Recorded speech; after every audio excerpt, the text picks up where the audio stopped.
If your goal is to get to a particular place, then you can measure success or failure in relation to this goal.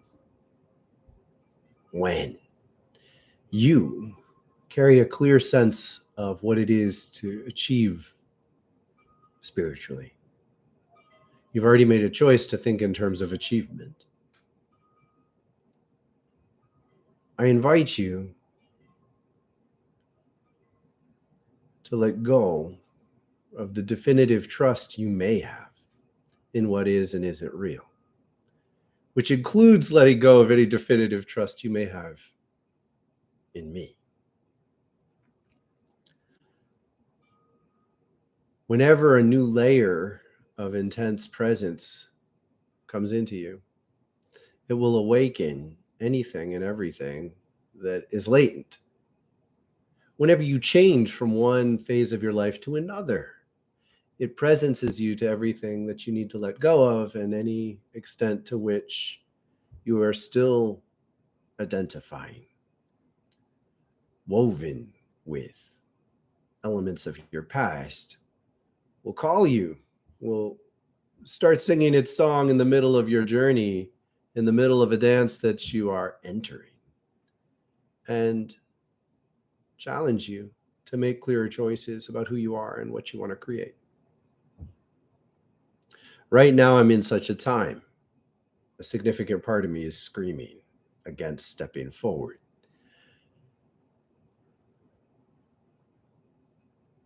The challenges I've had for the past year are staring me in the face, and I know them as anchors that keep me from going deeper. There's a comfort to finding a depth that's inspiring for other people, and yet knowing that I have limits beyond this. And there's a solace in forgetting the fears that I've known as normal for a while. They're back.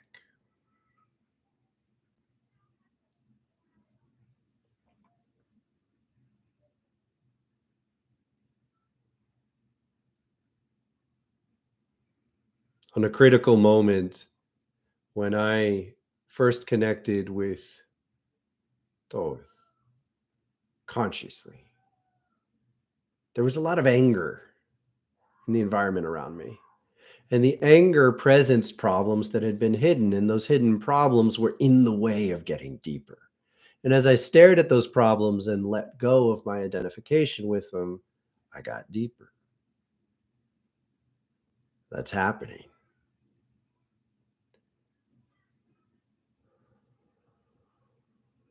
I invite you to consider within yourself what you may hold that keeps you from what you really need. And I invite you to consider that the things you most want to change are sometimes actually things you're choosing because it's easier than being afraid of something worse. Finding the balance of sharing this as a teaching and sharing this as an awareness for myself is a little confusing. So in this moment, I'm going to pause and invite you to breathe with me. Find your center and feel the pull. Allow yourself to trust your breath to tell you what you really need. What does this mean? It means feel with breathing.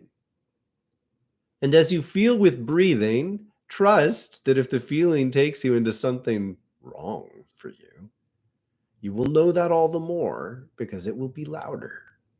This is a daunting transformation to say, yes, I will live at this heightened state and not reject it, even when it shows me my worst. And I will not presume that I'm ever done. I will not presume that I'm somehow beyond being angry, confused, resentful, jealous,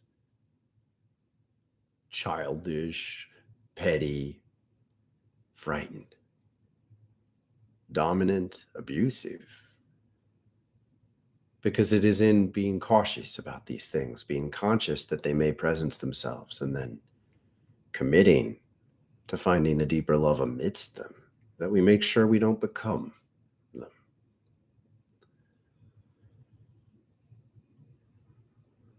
I am not my fear. I am the person who faces my fears and makes another choice.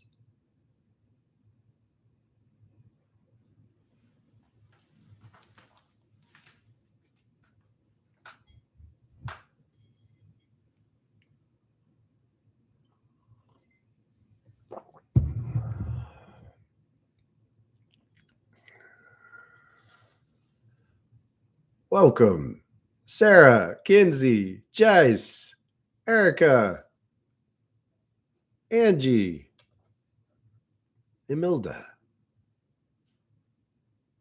It's good to see you.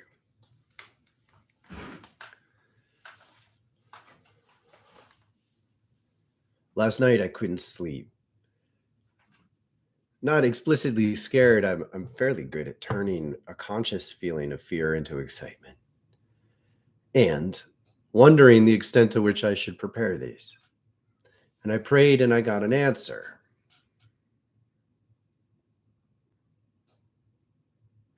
I'm going to step through this quickly. This is not necessarily relevant to you. It is something I need to do to move past these things quickly.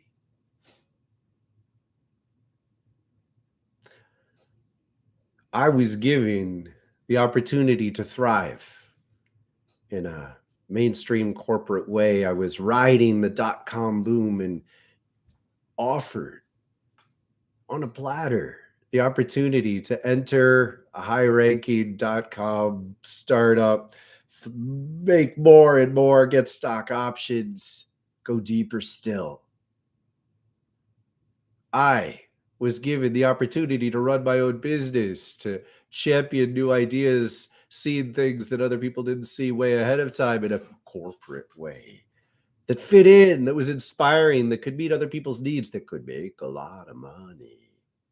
I was given the opportunity to thrive teaching yoga in a direct, straightforward way, to teach and study, to study and teach, to learn with the best, and to fit in at the edge of a curve, of a wave of transformation.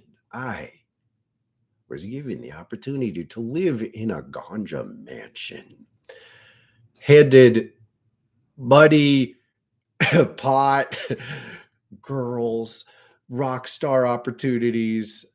I was given the opportunity to own my own house within 5 years, an expensive house, a big house with land. I was given the opportunity to be cool in a new scene that was hyper fun. I was given the opportunity to live in a sex cult, really. I was given the opportunity to be in the core of a Burning Man scene that was pretty cutting edge at the time. I was given the opportunity to be at the center of myself.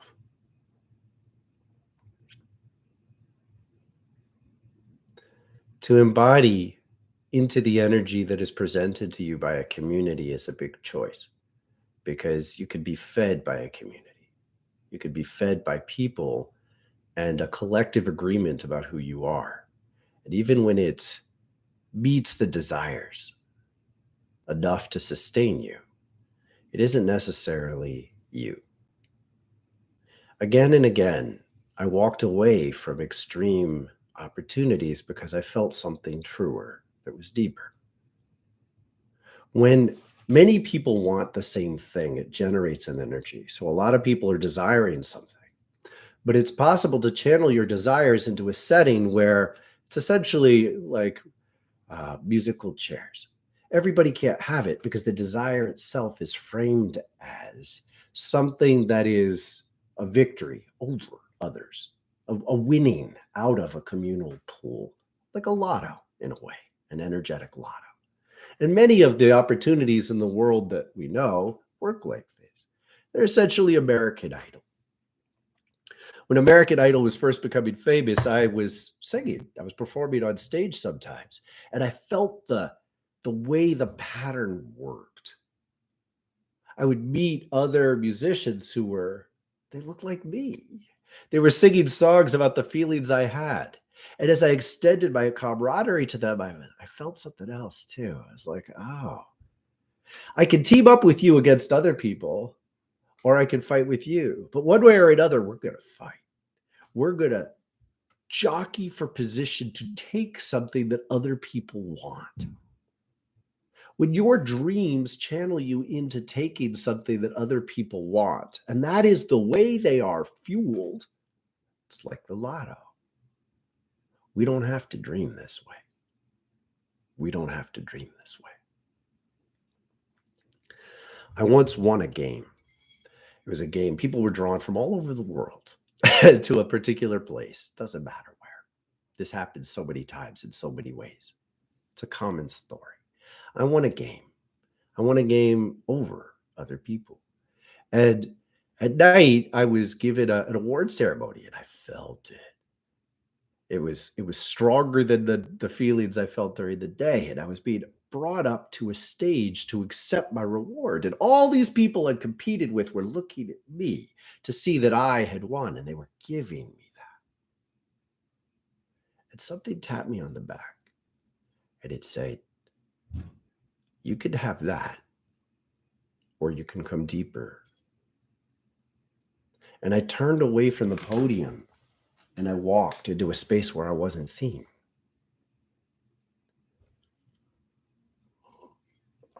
I wasn't seen anymore. I became something different. I became someone who people didn't see. Now, in many ways, this is always true of everyone. We all aren't being fully seen. But as long as we agree upon the ways we treat each other, we could completely forget that this is what's happening. And all of a sudden, I realized firmly that I was this person who had stepped away from the Lada in any form that I found it. And as I did, I re-entered the world, and wherever I went, I became someone different. Now, I often became someone very positive because I was a little bit extreme. I was living in the woods and doing yoga all the time, and I was singing, and I was taking care of my basic needs only. So I was sleek. It was kind of stark. But everywhere I went, if you took a picture of me, I looked different because I was embodying the energy that I was given in each new community. I wasn't carrying something consistent. How may you be doing this?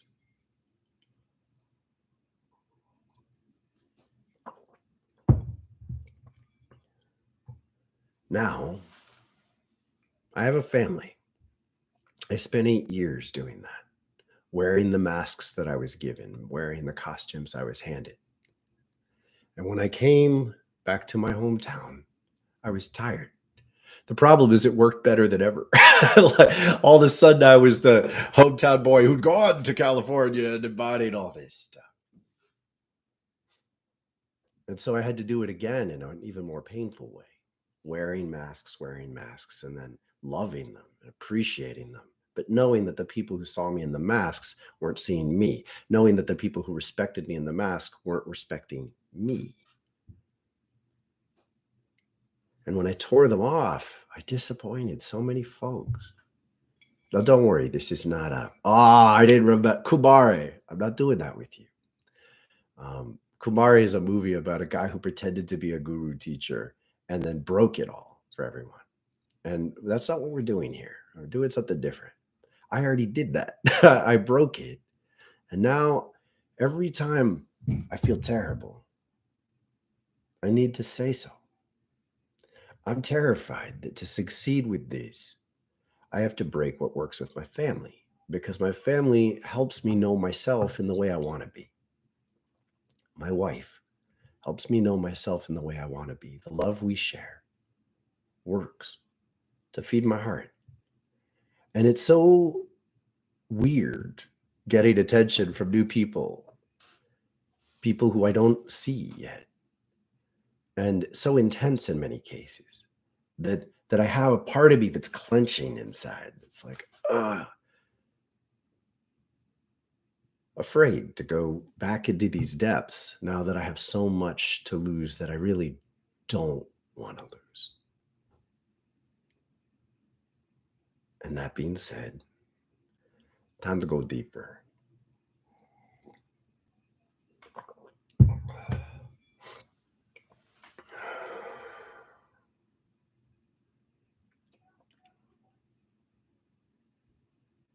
A year and a half ago, I was presented with the keys to a different kind of love, and I'd like to review them with you. Wishing well.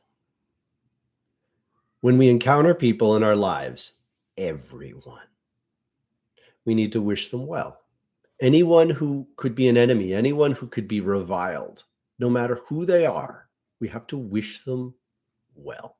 And we wish them well from a depth that acknowledges all the karma.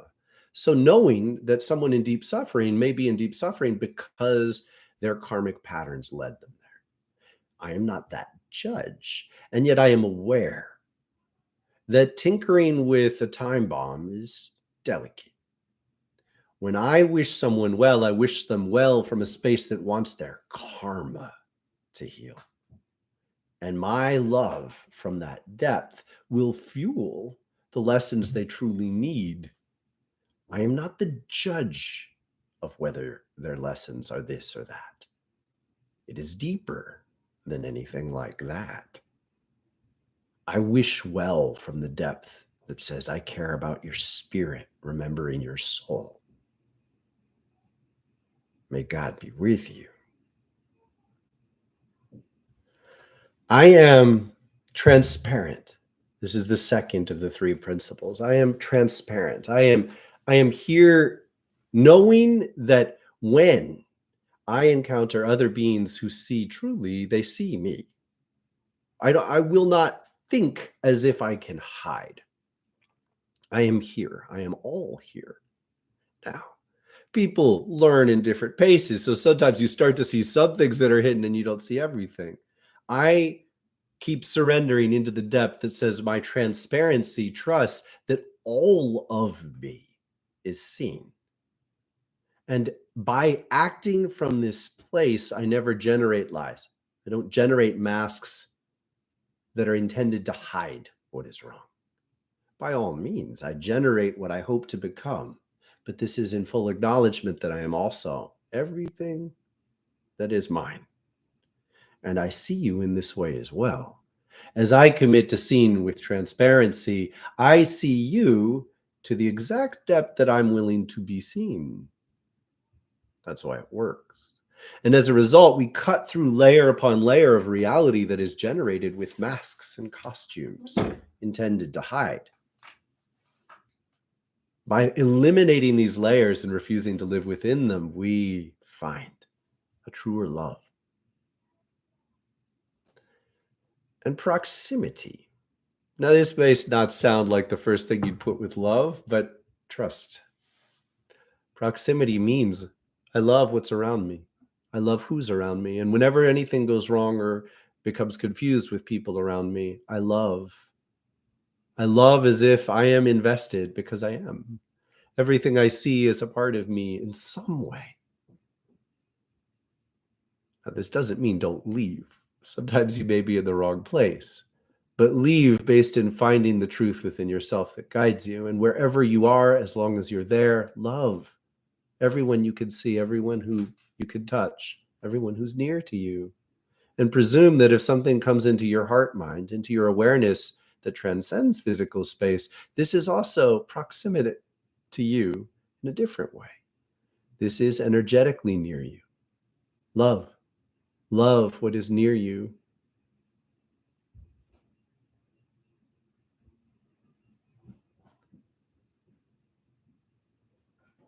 And coming from within this love. Macro. That's micro. This is macro. We're setting the stage to get deeper.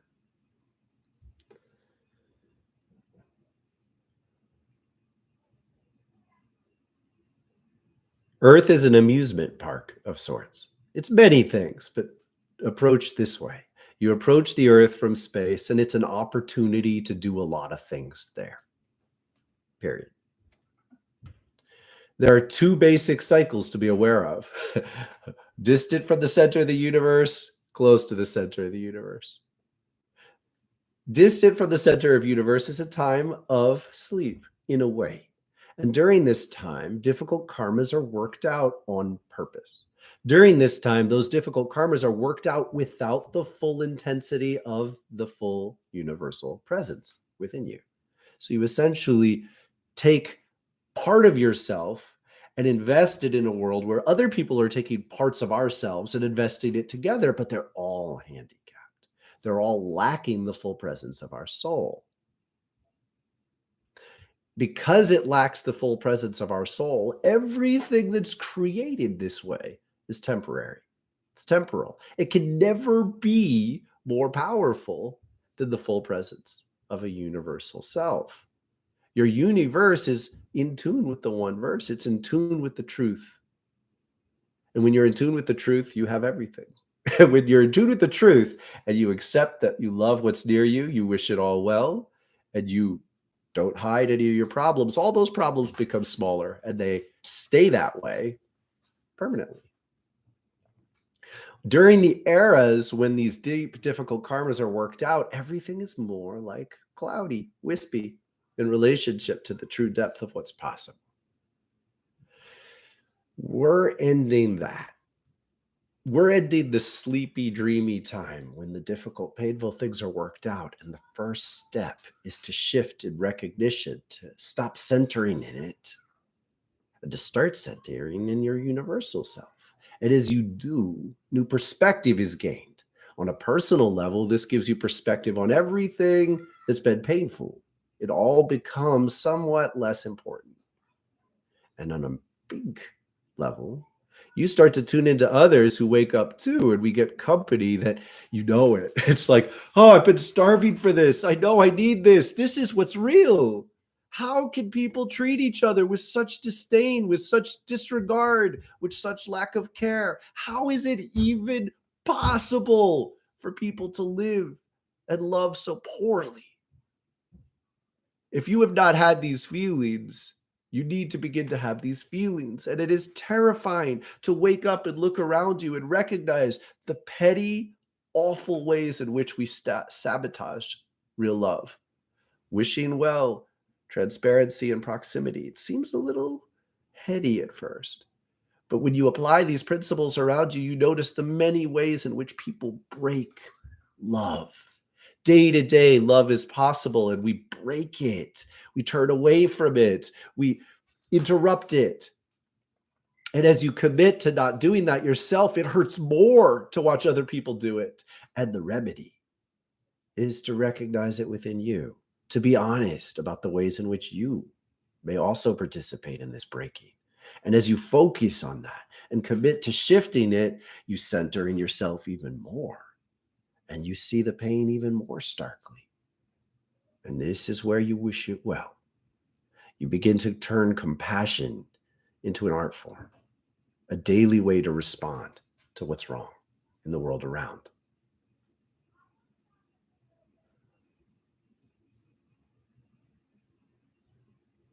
Right now, we are waking up out of the human story, his story. Now, this is very simple. We separated memory, and then we created gender, his and her. Now, gender is created. Gender is not universal. Your soul is not gendered. So one of the first things that happens is we're challenged to come to terms with what gender is. It is not an accident that so many of the younger generations are not identifying with straightforward, traditional, I don't even want to say traditional, but tradition is reaching back and copying what was happened before you, and they copied what was happened before you. So tradition in this way. There's a reason so many of the youth are rejecting this. They're saying, I can love whoever I want to love. I can have sex with whoever I want to have. I mean, let's keep the age thing. I can be with men or women or people who don't identify with either. There's a reason so many people are not identifying with their gender as a primary part of their name. In Atlantis, they didn't refer to people as his and her. It was just one. One. You are one. Now, they have gender. It's just not primary in the language. There's a conscious ongoing recognition that we have chosen to embody in this ways. And thus, we're emphasizing different elements of life when we talk to each other in a particular language. There's a reason this point is being challenged right now, because so many spirits are beginning to wake up, to recognize who they are on a deep, deep internal level. And the gravity pulls you to remember yourself as the being that chose to incarnate here. And as you do that, if you continue to hold your name and hold your his or her, it can be confusing. Now, you can still do it if you embrace the depths, if you know yourself as the being who identifies with an incarnation. You're trapped. No, keep your name. Keep calling yourself his or her. Keep your husband or wife. It works still. But know yourself as the spirit that chose this. Know yourself as the one who is living this for now. We're still setting the stage, people. All of these things need to click. When people do intense drugs, particularly hallucinogens, essentially what you're doing is you're getting into a layer of vibration where a lot of these basic tenets of a life are held. Now, it relates a person to their community, and the ways in which we interact with this community, wherever you may be, hold communal values as part of you. Now, you don't necessarily know you're doing this, but you're doing this. So when you do intense hallucinogens, you melt a lot of this stuff and you can wander through them. That's pretty extreme in a lot of ways, and there's nothing that says this is going to work well. The other way to do this is just graciously line things up. Like, you don't need to use a flamethrower. You can just kind of graciously step in and retune yourself. Trust the truth. Now, if it only comes through me, it's not going to work well. You can do it for a while, though, and that's why teachers are valuable. Ultimately, this has to tune you into the ways in which you know this. You know this already. You know full well. I am here to remind you. You chose to listen to me. You chose to recognize that the words I'm sharing now mirror something deep within you. And it resonates and it starts to sing a song. And as we align each of these values, static decreases. See, as long as you believe that you have the right to seek revenge on Sasusaswara, who hurt you when you were 16, and you're holding that somewhere in your mind, you've got something doing this all the time in your mind. There's only so many things you can have dissonant in your mind that will just, there's only so many things that you can allow to continue to be dissonant in your mind and still reach deeper. You can keep a couple going, but overall, you've really got to quiet your mistakes before you can get deeper. Now, the reason I make this hallucinogen comparison is because basically you can expose yourself to what it feels like to not have all these things running, but that doesn't guarantee you that it'll last. And you really don't have to do it that way because it's possible to address them one by one. Now, one of the ways you could do these is by just second guessing who you think you are. One of the ways to second guess it is to imagine that you're not here. Imagine that you're approaching the earth. Imagine that you're not in your body and you're considering it. Imagine that you have been a little flake of stardust and you spent quite a bit of immeasurable time. I mean, look, if you're dancing around the sun, there's no night and day, right? So how do you tell time? Now, if you pay attention, you can follow the years because you're going around the sun, and then there's a difference in the stars. So think about the perspective that gives you. You're oriented by the perspective of which star is on this side of you when the sun's over there. Now that's relevant, right? But night and day, that doesn't mean anything. You don't have a night and day. If you exist within entirely different relation points, your entire consciousness is vibrating in a very different way. And then you look at a planet and you're presented like a little ad, like, oh, hey, would you like to live here? Well, here's one thing that happens. There's a cycle of night and day. This is primary. It's one of the first things you think about. There's a cycle of night and day. It happens this long. It happens 365 times in a circle around the sun. Now, you already know about circling the sun because you've been doing that. So that makes sense to you. So you know about the year, but now you're adding this entirely different cycle. And it's like, that could be interesting. You consider doing this. You did. You considered whether or not you would do this. I'm just reminding you. Now, from this consideration, there's a gravity that starts to happen. And believe it or not, getting closer to a place is the same thing as mentally coming closer to choosing to do it.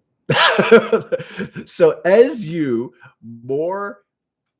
invest more possibility, you're like, well, I think it's a serious, Earth's got a lot going for it. Like, I could really enjoy drinking juice and fruit's special. At the same time, you think of that, you think color. Well, color exists between one octave of frequency. So you don't have eyes in space. You see in a very different way. It's almost impossible to relate you to it. Seeing itself doesn't mean the same thing. And so you're being invited into this body where you're going to see one octave of energy and you're not going to see all the other things. We're still just setting the stage. So now you're making another choice. You're saying, I'm going to see within this range. And when I see, what are the first things you're going to see? Fruit and flowers. It's not an accident, people. Flowers. Flowers. That's one of the most amazing things that you're being introduced to. You get to live with flowers. They're beautiful. Beauty matters. You can participate in this beauty. You can choose this beauty. You can surround yourself with some more than others. You get to make choices. Remember? Now.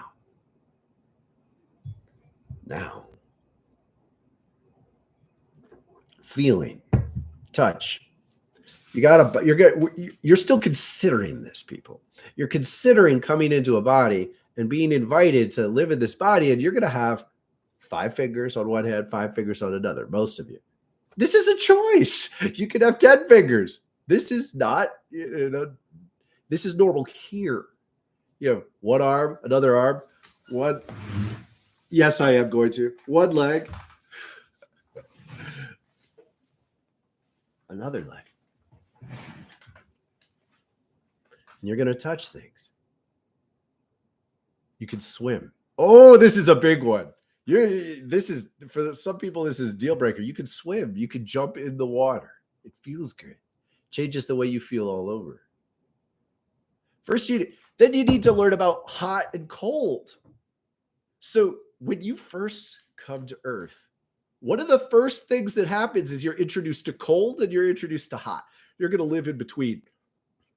This is arbitrary. If you lived on Mercury, it would be entirely different. Now, believe it or not, Mercury turns so slowly that the night is really long and it gets very cold on the dark side of Mercury.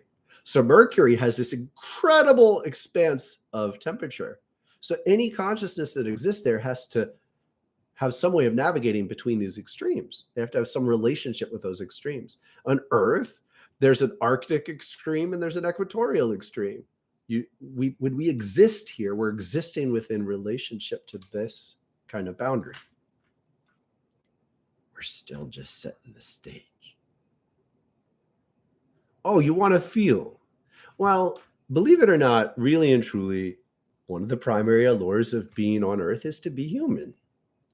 But in order to be human, you do have to kind of prove it. You can wander into the gravity of Earth and come close, and she might go, you know what? I'll let you be a dog. Now, believe it or not, being a dog is terrifying because dogs are carnivores. One of the more extreme choices that happens on Earth is beings eat other beings. This is not universal. This does not happen everywhere. Beings eat other beings against their will? Well, not entirely. Because when you choose to incarnate, you know that's part of the deal. So, in a way, your choice is invested very early, and that's terrifying. To invest your choice into the willingness to be something that is essentially prey. And your recourse in most cases is simply to hide or run. Guess what? Far more beings want to be prey than carnivores. From the perspective of a soul, it's terrifying to be such an asshole. Souls don't want to be assholes. Souls don't want to be abusive. The prospect of it is just awful. And yet you have to in order to be human, because humans do this all the time. And so you have to be willing to incarnate in the states that Gaia gives you.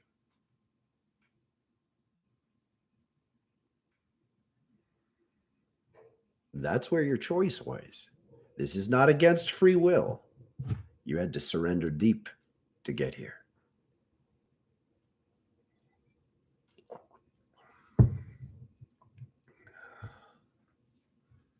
I see a world where people live and die with grace. The karmic ocean gone without a trace. I see a world where people live and die with grace. The karmic ocean gone without a trace. I see a world where people live and die with grace. The karmic ocean gone without a trace. 8 billion people aren't going to stay here. And the primary reason people leave is that it's so painful. It's so awful to incarnate amidst such abusiveness, such terror, such pain. And it's so challenging to be here, to see it, and to stay. To be here, to see it, and to hold the presence of a deeper love that transcends all this. And yet that is what you are being asked to do. To be amidst all this turmoil, what is essentially hell, and to presence love. And when you light love in the face of all these things, you become an extremely different kind of being. You are not being pushed around by the forces that are around us. Please understand, the karmic ocean is created when many beings bring their presence, including everything negative, and put it in a big pile. It's an ocean of unwanted energy. We've talked about this before. We'll talk about it again. Gaia accepts it. And she accepts it during the arc when we're out of tune with the universe, when we're tipping away from the center of the galaxy, when we are not focused on the rest of existence. We digest this karmic ocean and we digest it in his story. We split genders, we give undue power to one, and the other forgets. And the other forgets in order to bring love back, in order to forget, in order to bring love back, in order to forget, in order to bring love back. And then the process of the churning and the churning and the churning, we digest the karma. And people incarnate and they get stuck. Ready? You know I love doing this.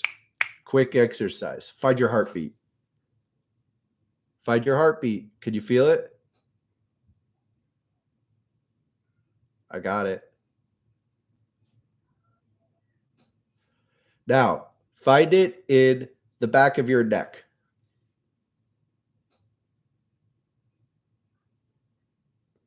Now, blood's going through at a different pace. I mean, it's the same pace, but it's passing by every part of your body at a different moment. So when I say change, you're feeling it when it passes that point. One more in your knee.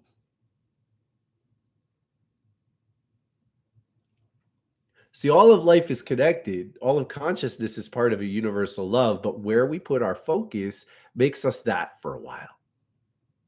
If we get stuck focusing on resentment and revenge, that's what we amplify, and that's what we scream into existence. And if we are creating that, we will be brought together with someone else who's creating that. That's all. And then we'll fight. And then someone will die, but it doesn't really matter who. And then it'll start over. And then that other person will die. And believe me, you don't win lifetime to lifetime to lifetime, because when you die and you think about reincarnating, you go, oh shit, I hate being an asshole. Now, when you're alive, it feels like, oh, I want to win. But when you're thinking about how to live, you're actually invested in bringing love here. You're invested in bringing love back into the center of yourself. That's all you care about.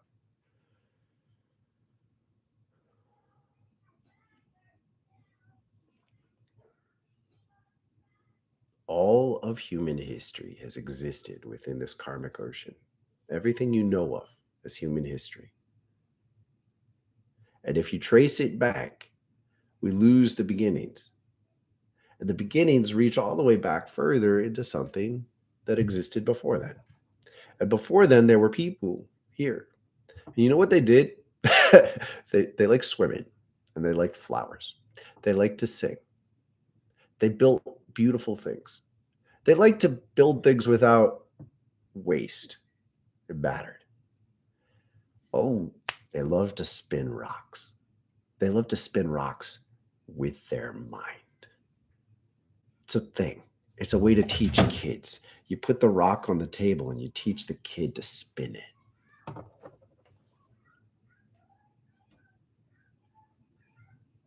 They love to sing in a way that helped the rock spin. Now, doesn't that sound more interesting than winning the lotto? Oh my goodness. Doesn't that sound more interesting than being a rock star? Doesn't that sound more, what is it? What is your extreme dream? What is it? You know, obviously that was one of mine. Doesn't that sound more interesting than what? See, you need to look. You don't need to do anything. I invite you to look at yourself. In what way are you invested? In what way are you invested in things that aren't good for you? Now, you can't just negate it by saying no, but you can start.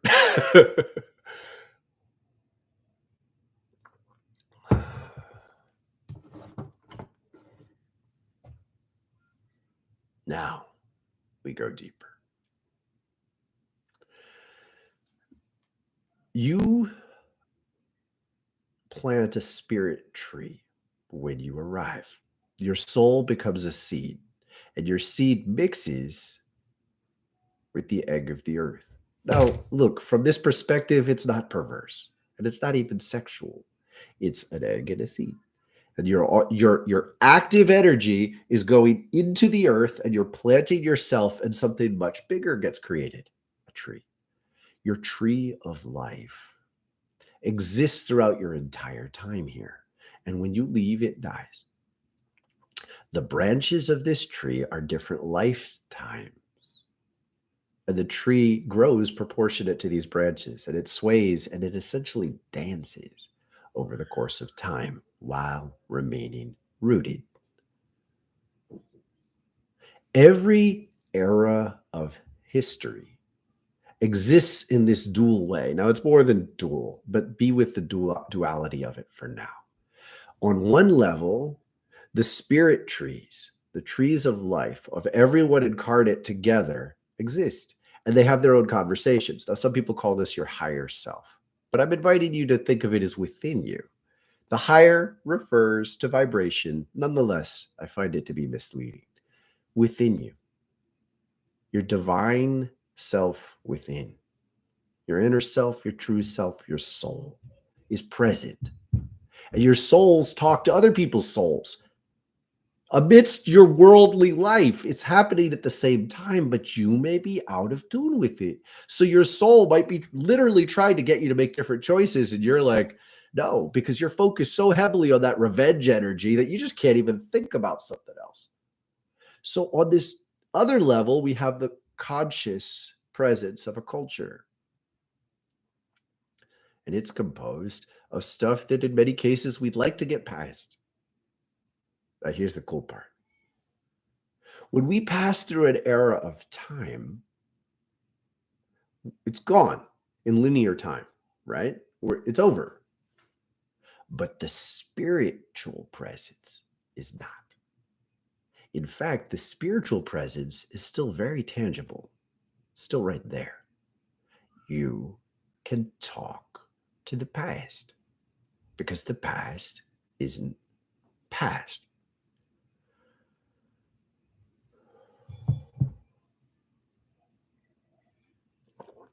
I learned this young. It's funny the things we get hung up on, but it's like I haven't wanted to tell you this because I feel it's tainted, but I learned this when I was 26 and I was hanging out with a friend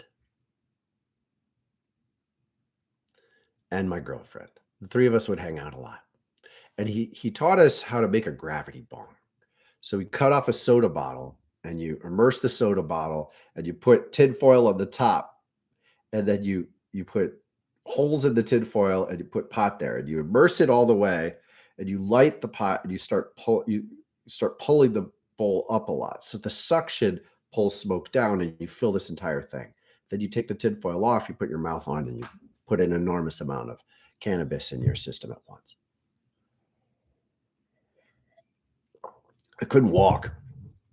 I like fell down to the couch and I was gone. I was out of my body.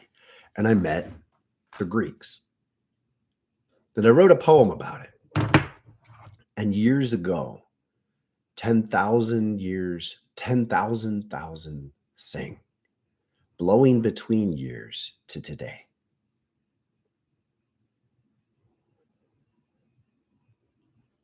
And I learned how. And after that, I didn't have to be on a substance, because it's the belief itself that allows you to connect into the presence of a culture, and it's conscious. It's conscious now. We can talk to the Atlanteans. Now. They exist. And not only do they exist, their way of life is present. So we can tune into it in a way that makes it tangible.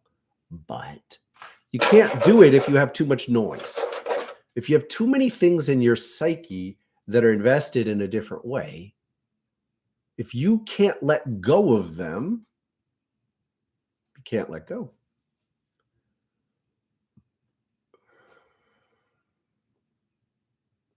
And I ask you again, in what ways are you invested to things that don't work for you? And I'm not encouraging you to be reckless. This actually doesn't mean people or places. Certainly not at first. It's never about people or places. It's always about ways of thinking and being. So, for instance, if you're invested your whole life in being a competitive athlete, I think you probably can't get through, because you are dreaming of someone else failing. Now, I'm not disparaging the presence of it. I still watch sports occasionally. I have a hard time caring. I used to love it. The problem is it generates a mindset that says, I want them to lose. I want them to lose. I want them to lose. I want them to lose. I want me to win. I want me to win. That kind of mindset doesn't really work in this space. Now, it's pretty cool to get you motivated. It's pretty cool to drive people deep. It's pretty cool to get you in your body. It's pretty cool to move. But it's not great at getting your consciousness to be able to love more deeply in this kind of way.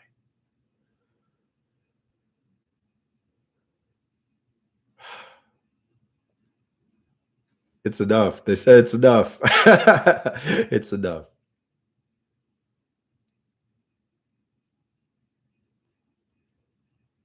Okay, now he says, tell them the truth. I'm terrified.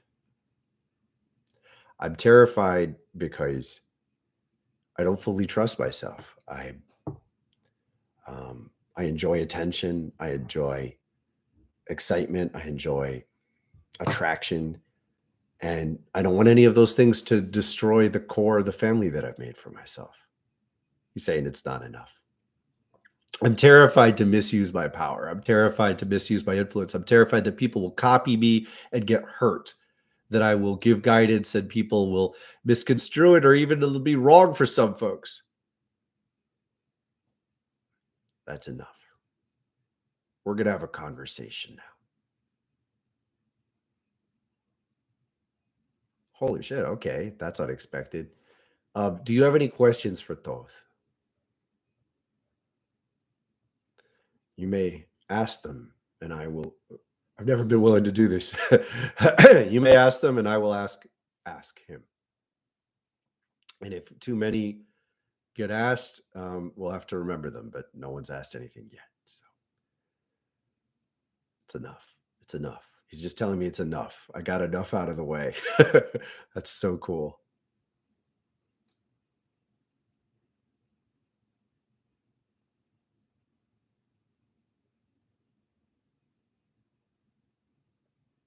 Well, it's mostly just Toth. He's like my I just re-reference him all the time. And then he opens me to a broader perspective, but it's almost like I have to do this or I get confused.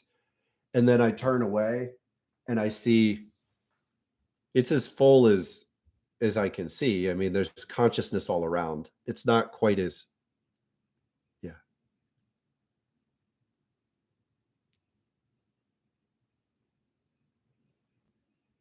good question. Um He doesn't. I identify him that way. And he's urging me to tell you why.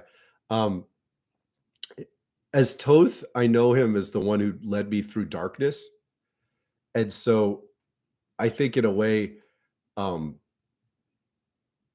I hold him that way because it feels safer to me in a weird way. Whereas when I talk to him as Hermes, it's funny in a way. When I talk to him as Hermes, I I almost get scared of the beauty of it. So it's like it keeps it blinded. But it's me. It's me that identifies with him that way. He identifies with something it's implausible to try to communicate to us. That's kind of cool. It's more a shape, like a name that's a shape.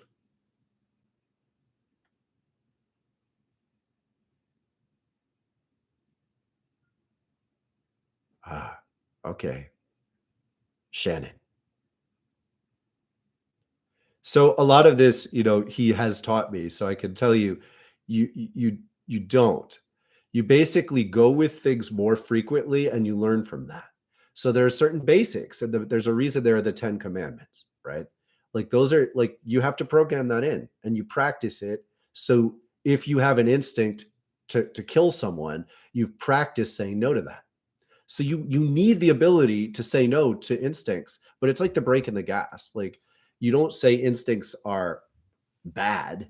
You say they're like the gas pedal, and sometimes it's not appropriate to push the gas pedal. So you have to control your urge to do certain things, and you do that by practicing healthy boundaries. Now, the first healthy boundaries, the 10 commandments are 9 no's and 1 yes. Well, 1 yes is take a day of rest. The other 9 are don't do this, don't do this, don't do this. And they're good. I've always been led to believe that they're solid. From there, you notice them. So if you have an instinct to do something that you also have something else and you saying that's not healthy, you actually respect it. This has been a big question for me. You respect it in that I have an instinct. I really had this morning. I had such a bad morning, guys. Like I was so scared and overwhelmed, and everybody had a bad night's sleep. And my son keeps crawling under the breakfast table. We sit on the floor and he crawls under the breakfast table and pushes it up. And it makes me so mad. He won't stop doing this. And I said, someday I'm going to pick up the breakfast table and throw it over the balcony. And the thing is, like, I'm not going to do it, but my God, like I feel it. So I have to practice not doing that. I have to imagine, like, I have to imagine myself if I ever picked it up, putting it back down. And that's what a spiritual practice ultimately could become is you identify the negative instincts in you and you practice a healthy version ahead of time so that when we are in the turmoil, I can say, I'm not going to do that, but I really have to look at this feeling. And then I can feel compassion for myself. Once I stop myself from doing the bad thing, and this is the hard part for many people, you feel compassion for yourself. You say, hey, I'm really suffering right now. I'm so angry. I'm so confused. Is this a boundary I need? It's always this question. And he taught me this. It's always this question. Is this a boundary I need, or do I need to change? Do I need to try to keep this rule that my son's not allowed to crawl around under the table? Is that a need? I've been trying to say no all the time, and I get very upset when he disobeys it.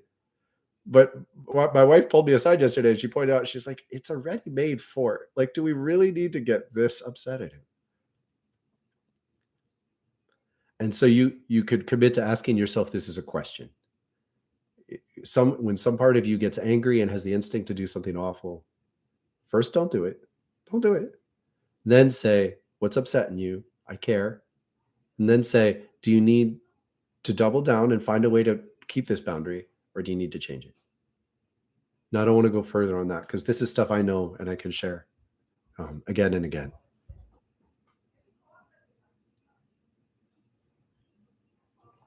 Ryan.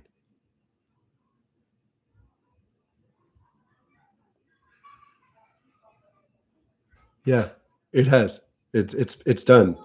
It's been used. It had a physical presence. It, in a way, the way people have understood that story is through a lens of earthly karma. So it wasn't really an enemy in the same way, but it's sort of like um, an energy we had to be able to to balance.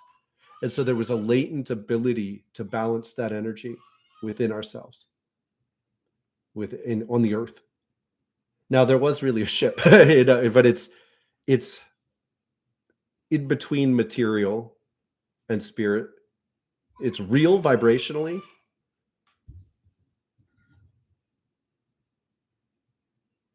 I'm talking from memory. I'm asking him more.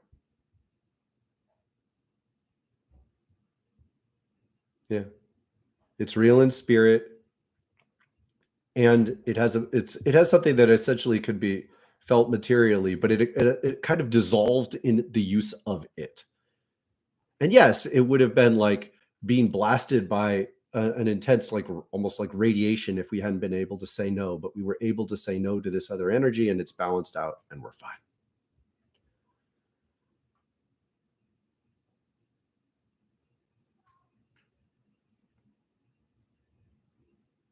Well, ironically enough, Erica, I saw an interview with Prince. He did that because in all his contracts, they said the artist does this and the artist does that. And he felt it um, so brutally impersonal that he changed his name on that to make a point, and then he used the shape to identify himself. It's a three-dimensional shape. He showed it to me.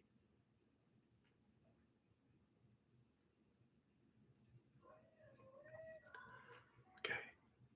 Yeah, I got Ryan's. He just said, now tell them something they don't know.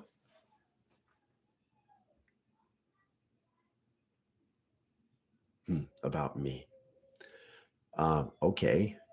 I don't know why, but something's happening to me recently, and that my father had cancer in his face last year, and it's supposed to be somewhat routine, but his wasn't. It got worse, and he just had a much more extreme treatment for it. And I've been giving him Reiki most weeks. It's very humbling. He accepts it. And yesterday, I was able to thank him for what an amazing father he's been. His father didn't have a father. His father's father died young, so my father felt his father as fairly absent, and my father was very loving with me. He never got angry that I can remember, and it's really hard on me that I get angry with my son all the time, and I'm scared and sad about it. And I want you to know that, because that's a place where I pray. I say it sometimes, but we're doing better in many ways, but it's still very hard for me. I want him to be I want him to be strong, and yet in some ways I'm like, oh damn it, I don't want him to have to deal with the shit I've dealt with.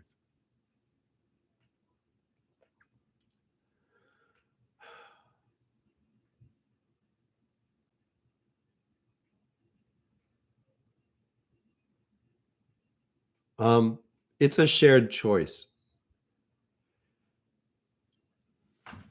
She makes the choice by giving people options. This is something she taught me, and it works amazingly well. She almost never has to say no in the ways you would expect. What she does is she presents an alternative option. And there's something intense about saying no spiritually, because when you could present an alternative option instead, you can maintain momentum. This is a really crucial point. So when someone's living in a way that's unhealthy, she will give them a way to change it, but that often involves a kind of suffering they don't want. So, for instance, if someone has been taken over by rage and lived through some murders, then they might have to live another lifetime in which they get beaten up a lot, and that puts them in check. It's a karmic balance, and they can look at that option and say, "I don't want to do that." And if they do, they have to leave without a lot of energy that they could otherwise bring elsewhere. It's a really powerful kind of choice. So it's a choice that's always shared. No, it's not. Oh, sometimes she just says no. Sometimes she does just lead you away from the earth, but she avoids it as much as possible.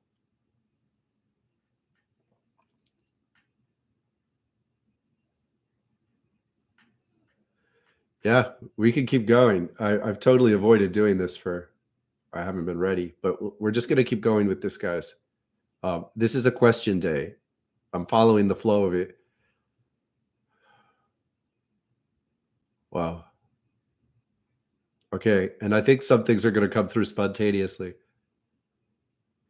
So, just so you know, I really want to learn to make rocks spin. This is like a crucial pivot point in my memories through to Atlantis and then the connection to it.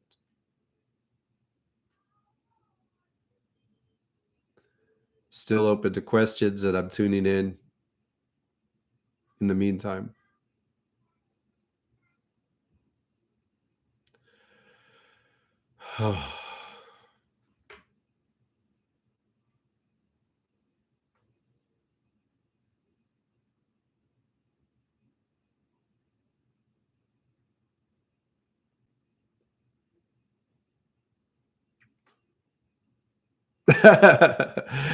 He's saying he has more sisters than we could possibly recognize.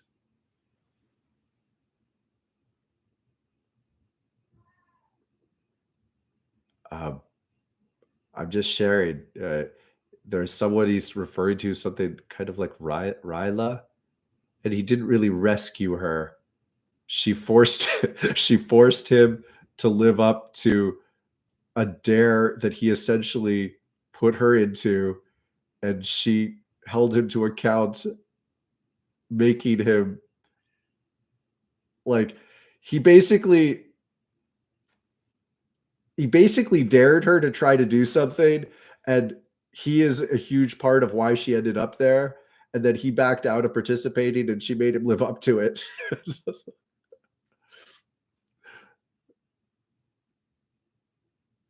There's more.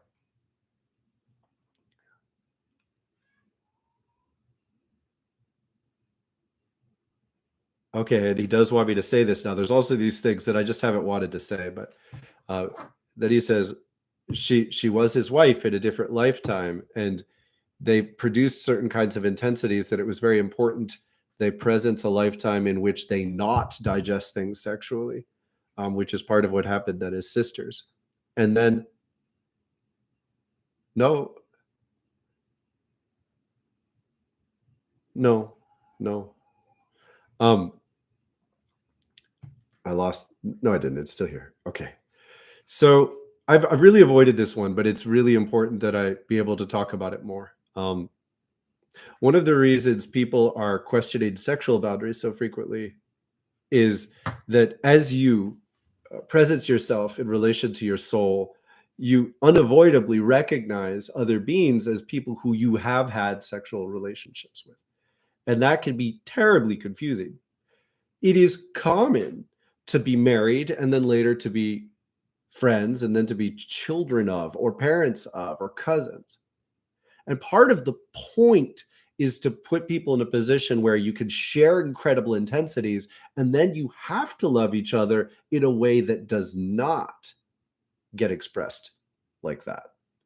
So we're put into the challenge to temper incredible energies. And the ultimate gift of this is that we're able to navigate through all sorts of highs and lows and change them as we go through. And part of incarnating in this way enables it. But the first level confusion is that you're suddenly like, I'm just not naturally monogamous. And it's like, yeah, no shit. Your soul has had all these different mates. But the emotional and maturity challenge to be able to recognize that and yet not gravitate right into trying to express it all the time is really extreme. And you need it. And to the extent you can't do that, you can't get deeper. Now, that's not a definitive statement on whether or not you should be have multiple partners in life or not. But it is to say we all need to be able to recognize that I have several friends who have been sexual partners with me in other lifetimes. Now, believe me, I doubted this. I thought I was full of shit when I interpreted it, but I just kept getting reinforcements that went deeper and deeper. I have an extensive memory of multiple different lifetimes in which it's like, I remember the emotional dynamics in Egypt and as a Mayan. And it's like, whoa, okay. As soon as I accept that, something clicks into place. So he's encouraging me to share this now because he doesn't want to confuse you when he refers to these things. It's really important to be able to have platonic love. More crucial than you can imagine, because ultimately, there's no sexuality. Like, sex is, as we know it, is exclusive to Earth. Now, there's always union, there's always making love, but they are distinct when you leave the Earth. Sex, as we know it, is exclusive to this. And you really need to be able to feel intense forces and not share them in that way. And once you can say no, you can say yes, and you get both.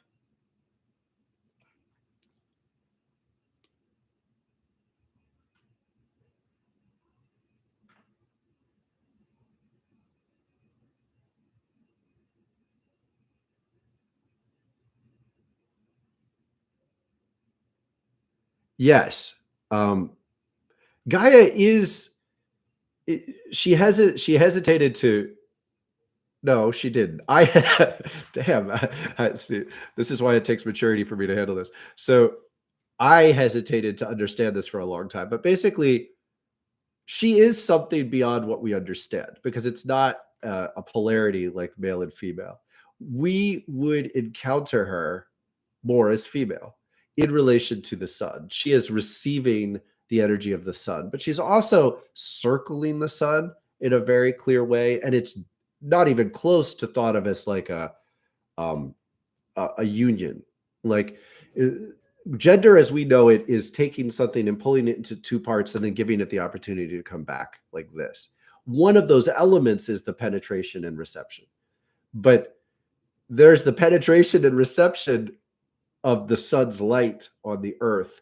And yet there's also this, like, the nurturing of the sun's light to the earth. So basically what we know of as gender doesn't make sense when we project it in this way. Nonetheless, in terms of personality, we would end up knowing Gaia much more as feminine, even though in certain of these ways, the nurturing we get from her is something she experiences from the sun.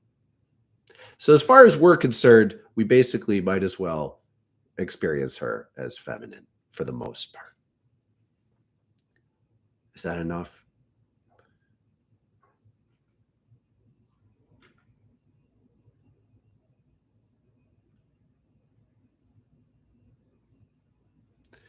So, Emilda, this is like, it's really crucial.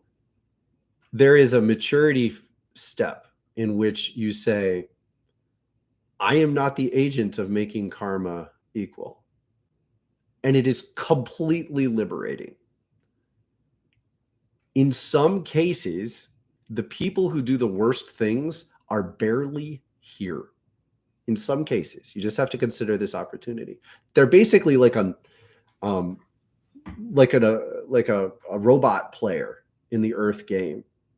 Now they are spirits, but they might not be invested here.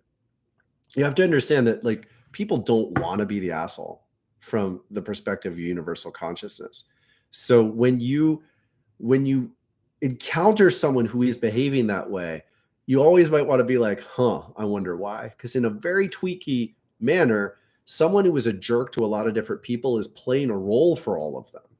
You know, all the saints are sinners, all the sinners saints. It's not really scary once you see it. It comes from a space where basically just like souls don't like hurting other beings. That joy in hurting another being is a very temporary experience, and it's very sick in most ways. And so certain people will play those roles, and it's really best to start with saying, where's my karma? How can I fully acknowledge it? And in some cases, your karma is to say, fuck you, and to push away and to learn to embody an intense force and push back on someone. So there aren't rules that can be applied in every case in a way that would be comfortable. It's always navigating between these poles. But I promise you, if you resign from needing to be the agent of paying anyone back, the liberation is worth it. Feels like it's not enough.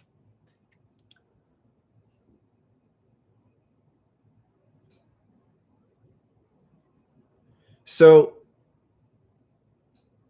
there's a consistency. Like I remember murdering someone I loved in another lifetime, and it's awful.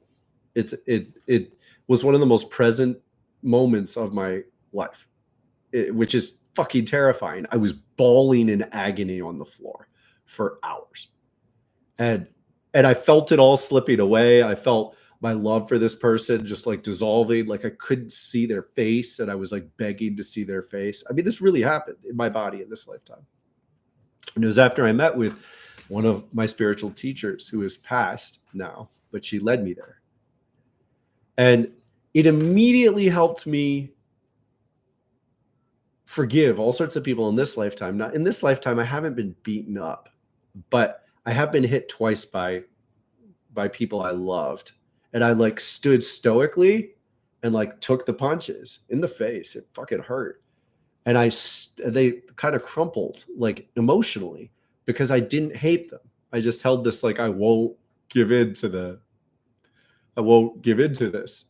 And that was my karma. And like the only way I was able to do it was to own it, was to recognize like I'm not the good guy here. Like this is a service that I need to do to like I'm essentially holding in check the blow that I gave. And it was a deep honor that all I had to take was a punch in the face. So what you're doing, Gaia is always trying to make it better. She always wants to make it better, but she has this karmic perspective over the course of multiple lifetimes. So she's going to try to put you in a place where a combination of your resolve to restrain yourself and the forces in the world will help you temper that violent energy within yourself so it won't happen again. And to the extent that we can expand the amount that we hold in check ourselves, we don't have to get hit as hard. Like that's the best way to put it. And my resolve turned a knife blow into a punch in the face. And that only happens because I've paid for it in other ways in other lifetimes too. But over time, we turn these things down. And a crucial part of it is you don't hate other people. Like I've had a lot of people destroy things I was trying to do. And I was so angry inside myself until I retreat and I say, what is it? What is it? And I had to come to terms with the fact like what I was creating was out of balance. Trust that, respect that, go deeper when things seem to go wrong and ask, what can I create that's going to have integrity and presence and love? That's always how she works. It's always how she leads us.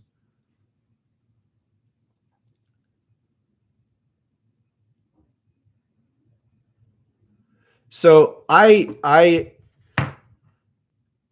names are helpful and names are harmful. I find that most of the people, there's a lot of like people explaining narcissists on YouTube and stuff. And I think there's a lot of accuracy in it, but it doesn't come from a deep enough space.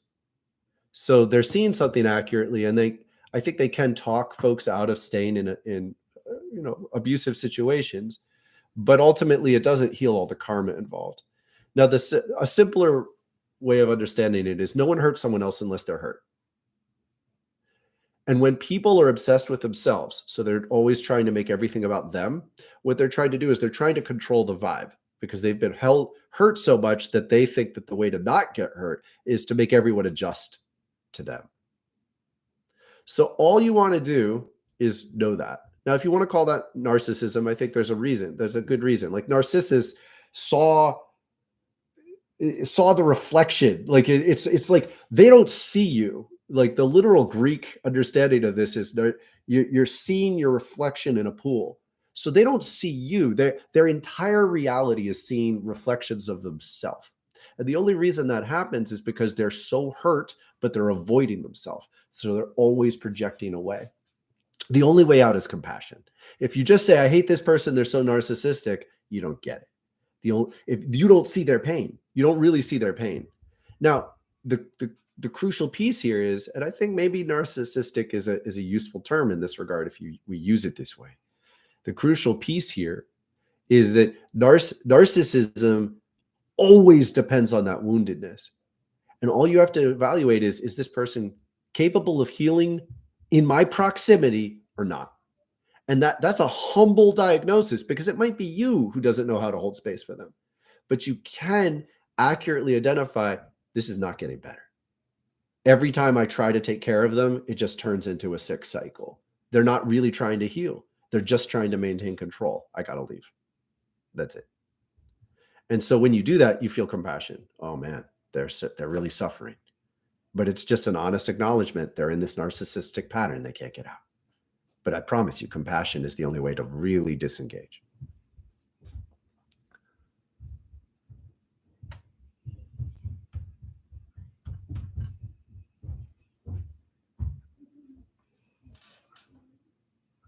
Oh, wow.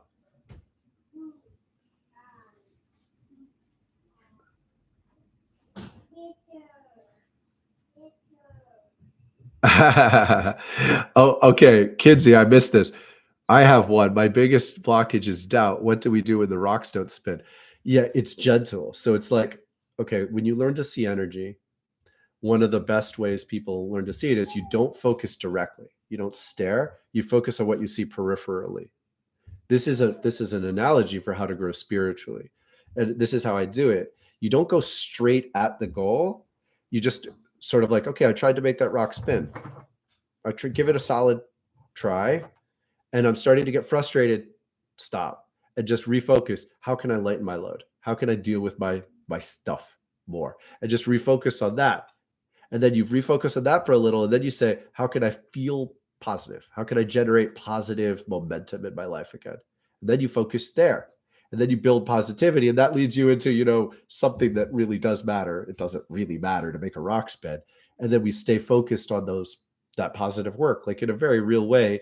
Helping people to heal and grow is far more important than making a rock spin.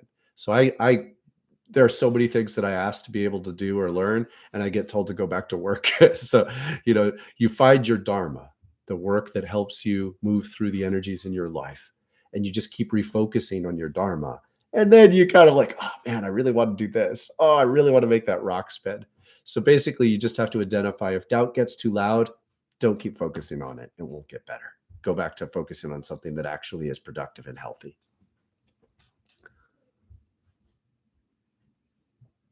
Okay, people born without empathy. So how did I skip to the narcissistic thing? So yes, people born without empathy have turned off their own ability to feel their own pain. So you have to understand that the deepest thing that's happened is that they've been wounded so badly that they can't feel. Their response was, I want to stop the pain. I want to stop the pain. I want to stop the pain. They are living in relation to a trauma that is louder and more severe than anything else that's happening in their lives. That's why they don't have empathy. If you just see the hollow shell that doesn't care about you, you're not seeing the full story. Now, when you see the full story, they might freak out on you because they don't want you to see their pain. So you need to diagnose, this is not safe to be around. They're not ready to heal. But that still comes from a place of compassion. It doesn't mean keep trying, but it still recognizes, wow, they're really in pain. And I can't touch that pain right now. They're not ready to deal with it. And so it's the sober analysis of whether or not you can have any positive impact or not.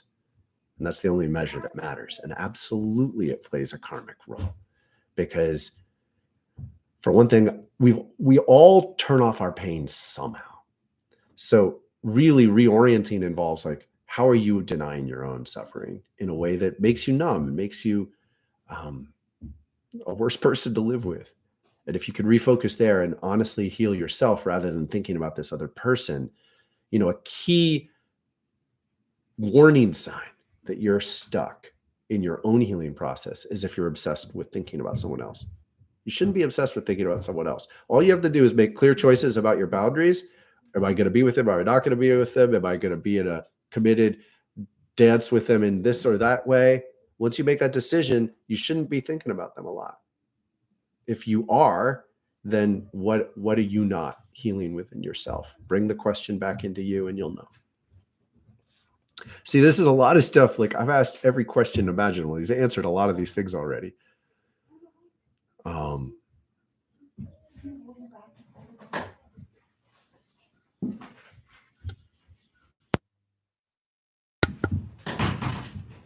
Yes, Shannon, it's very painful, but I'm not sure.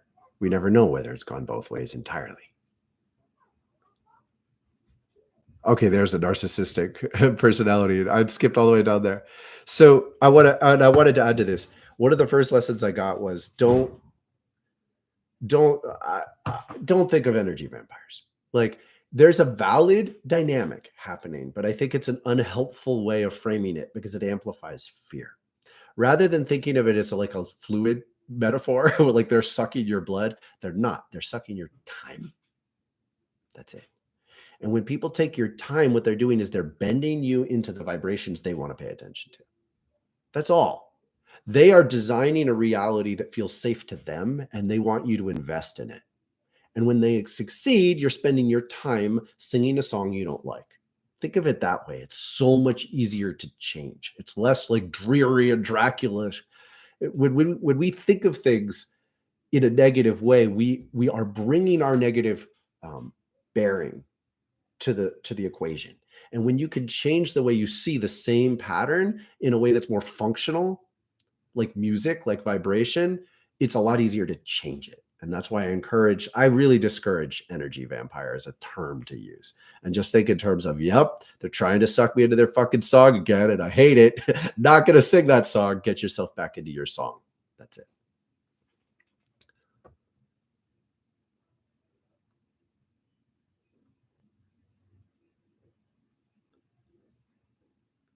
So, yes, many of them have.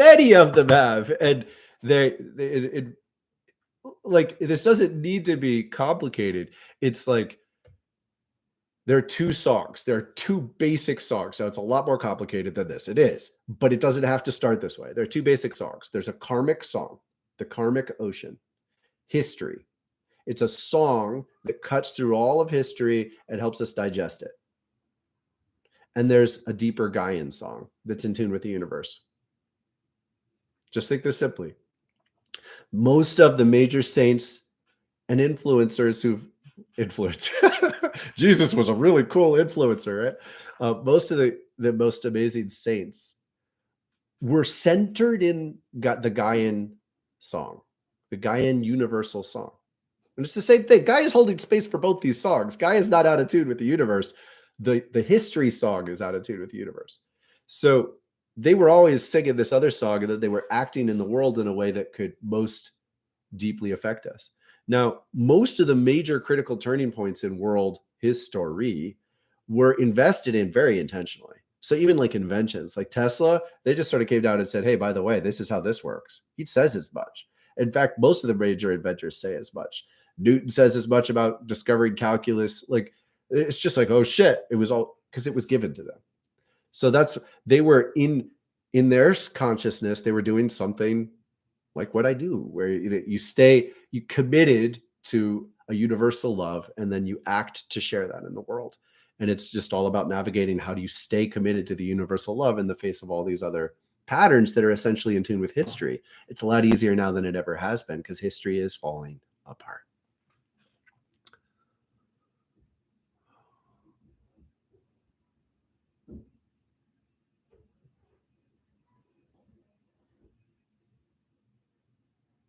Bless you, Kinsey. When you say that, I don't know what you're referring to, but I'm glad.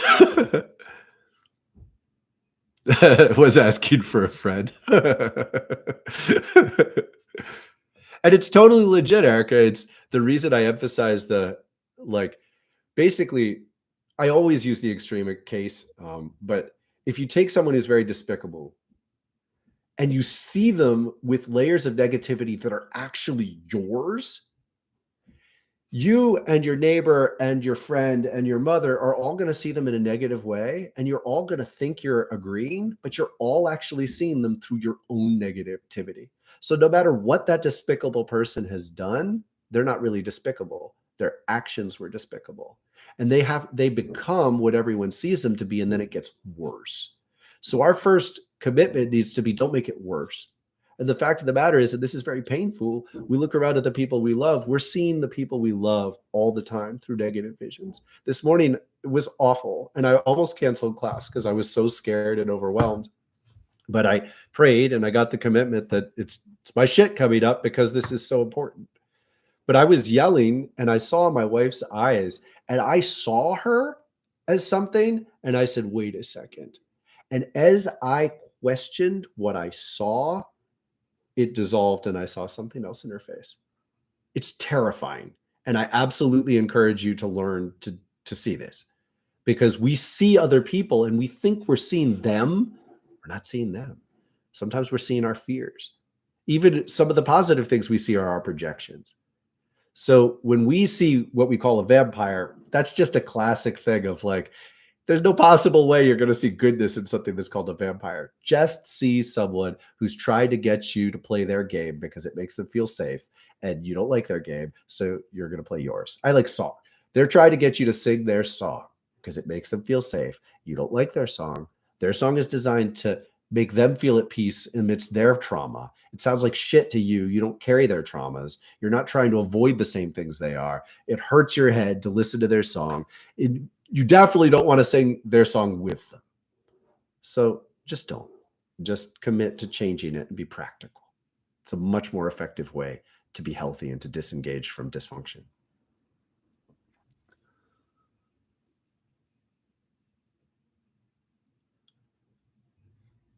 So the merging with Gaia thing, it's helpful to think in terms of songs. And that's why we're being invited to tune to vibrations that are in harmony with her, not history. Now, she's holding space for history, but history was all about digesting karma. It's huge stories that have their own integrity, but they were all about primarily digesting karma. When we talk about, rather than saying merge, I mean, it is merging, but I find it easier to just say, just sing this song with Gaia. And as you sing this song, you're going to make other people uncomfortable because it brings up all their pain. It forces them to confront their inconsistencies. History creates space for people to not deal with things in certain ways. And Gaia's song is sort of going to put you in perspective where you have to deal with things so you can let them go. So don't think about it like it's you. It's your job to merge with her in this way. And that's what we're doing. That's what we're doing.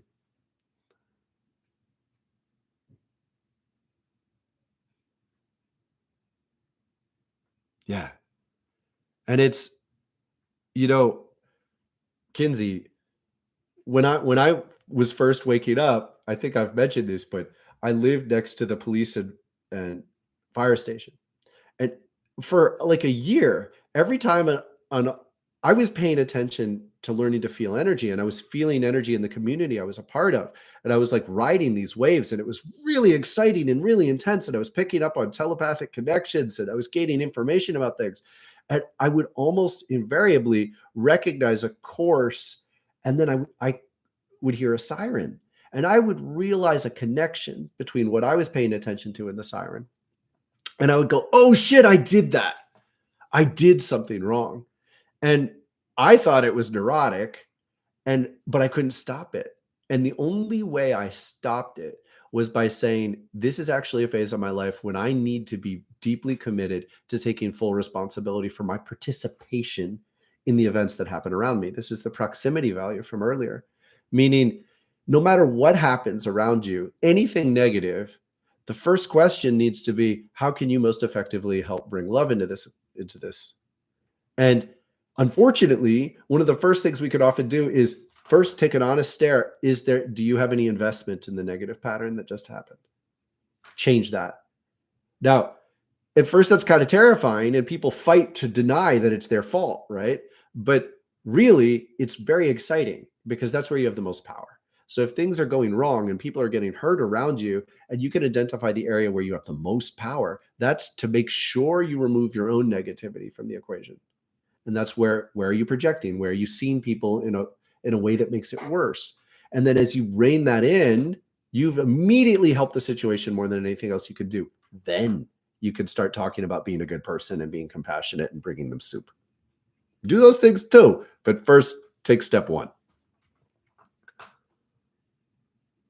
See, this is funny, and he's doing this on purpose, but you guys ask questions that I've asked, so I know the answer to a lot of this stuff already.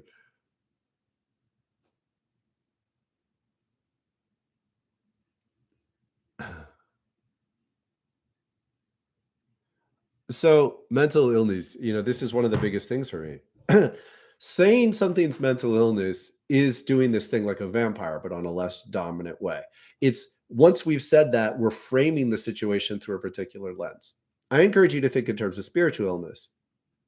Spiritual resonance is all about the song of our lives. And typically, the simplest way to understand a lot of these things that you could just apply to most major diagnoses is there are two songs going on, at least. So there are two different songs going on, and those songs contradict. And as a result, someone's consciousness can't be at peace. And when they're not at peace, they start vacillating between choices. They're not centered. They can't make consistent choices, so they don't have a consistent flow. So they become reactive to the things in the world, and their reactiveness becomes dysfunctional. And we get what we see, which is people who are manic. They go way up, they go way down. They're very reactive in a volatile way. But the reason that's happening is because they've lost their own center. Now, one of the most classic and important questions to ask is there a trauma in there that needs attention that's being repressed? Period. And I haven't encountered a situation in which that's not the most important question to bring yourself back to. Because if you keep bringing yourself back to it, at the very least, you're removing pain from the situation. You're making it a little better. And often it's the most crucial question, because if there is a trauma that's being avoided, that trauma exists within your body. When you turn off your relationship to your trauma, you're rejecting yourself. When you reject yourself, you become very reactive to the world and events around you. You've lost your center. You can't make conscious choices. You can't create a consistent rhythm and momentum to life. Because if you did, it would wake the trauma back up. So again, what we call mental illness, okay, they're evaluating patterns. They know that if people live in a consistent way for long enough, chemicals change their balance in the mind. Yeah, but that's not what caused the problem. So yes, can you change the chemical balance and change some of the symptoms? Yes, you could even change their state, like they have a little bit more coherence to who they are. But one of my most critical lessons ever in life was I was doing my first readings professionally 18 years ago, 16 years ago. And a woman came in, and when she walked in the door, I was washed in anxiety, just washed. I was like, oh my God, this is not my intuition. This is like a siren screaming.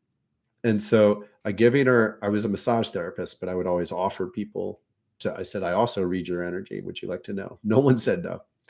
And so I was I was giving her a session and I'm like carefully trying to circle around. I'm like, so have you ever had any relationship to anxiety? And she said, oh, I used to be very anxious, but now I'm on Paxil and I'm not anxious at all. Like, oh, well, you're still anxious. You've just blocked out your reception of it. Now, this is the same as the heartbeat thing that we're doing. So if I say, feel your heartbeat in your heart.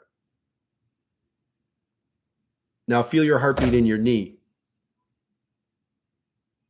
So if someone gets lost, focused on their anxiety, it can amplify. It can become like a feedback loop. So there is value in cutting that feedback loop by using something else to inhibit the expression of it on a chemical level, because it can break some of that exaggeration. But I assure you, it doesn't heal the core problem.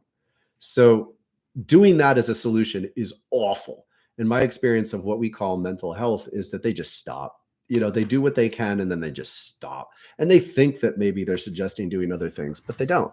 They just build their house on that interpretation. And I don't even like the fucking name. There's no such thing as mental illness. There's spiritual illness. Focus there. Search for trauma.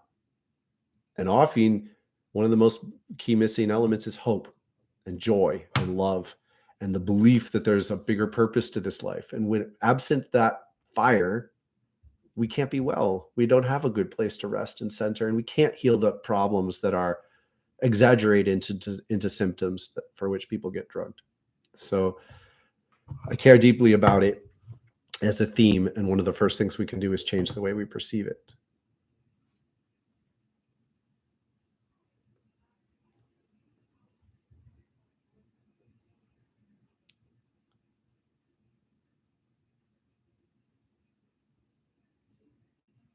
Yeah, so hey, Kidsy, I love that.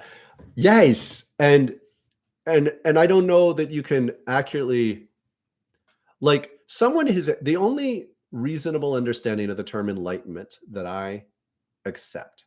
I've seen a lot of people use these terms in a way that doesn't feel consistent to me. So they're essentially pulling them out of their ass. There is a truth to tuning into the universe. So you get exposed to light, the light of the universe, where all of a sudden you lift a veil and you're in tune with the harmony of existence in a way that you remember a lot of stuff. You remember before this lifetime, you remember your soul coming to the earth. You know for a fact that there's a consciousness everywhere. It's light and you're no longer blocking it. That is a distinct change. But we can still have a dramatic range of relationships to that energy. And there's still this thing of like, one of the most critical lessons I learned as a person, but certainly as a healer and a spiritual teacher, is it's not all about truth. It's not all about ideas. Like, people may literally be damaged by being forced to feel or recognize things at the wrong time. So if anyone is trying to like push you, one of the reasons I love YouTube so much is it's all up to you. You can leave without a bit of embarrassment. When people come to my classes in a room, it's quite a steep threshold to get up and walk out. Like, that might hurt my feelings. Well, my feelings shouldn't fucking matter, right? But on YouTube, it's really easy for you to make your own choices. You can leave, you can come back, you can watch it again. So it's in your hands. I'm not putting pressure on you that you can't, fairly easily change. If you encounter people in your life who are trying to force you to pay attention to things, I highly question whether that is a good idea. There are some cases when people are deeply avoidant and they're hurting the people around them. So there might be a cause to say, hey, what the hell is wrong with you? But, that's a much more rare occurrence. For the most part, if you are tuning in to incredible changes and love and enlightenment in your life, you need to become someone who is able to navigate how to love people without pushing them in a way that is ineffective and could ultimately imbalance them.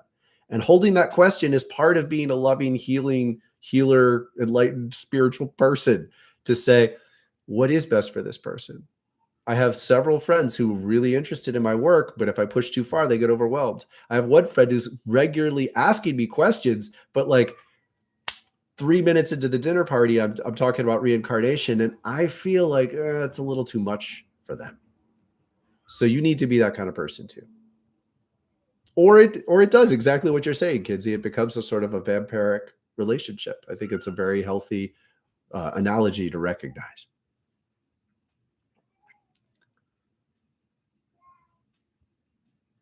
See, now I'm just answering questions. We got Thoth. He does this shit to me all the fucking time. Repeating numbers, yeah. I mean, I didn't take it as seriously as other people, but I've started to. It matters. For a long time, I sort of thought it was silly because, we could be living in base 12. The Sumerians did, and if we lived in base 12, 666 or 444 wouldn't be the same, and they wouldn't be the same digit over and over again. So how can this be? But it is a sign that we are coming into coherence within history and can let go and tune in to something deeper. Gaia, she never told me that before. She works in base 6 a lot. So, the Gaian mind works in different ways. They're not operating on the same numbers, but it is a sign that we're coming into coherence in a way that can let go of dysfunctional patterns in the world we're in and tune into something deeper. So it's definitely worth paying attention to. Yesterday I had all sorts of 444s, which is like, keep going, push for it. It's time to drive hard. All right, seriously, guys, take a pause. I can answer a lot of these questions, and I will every week. Questions for Thoth. We'll warn you. Fuck you. He wants me to do it next week and warn you that we'll do it, so you can think of the questions ahead of time.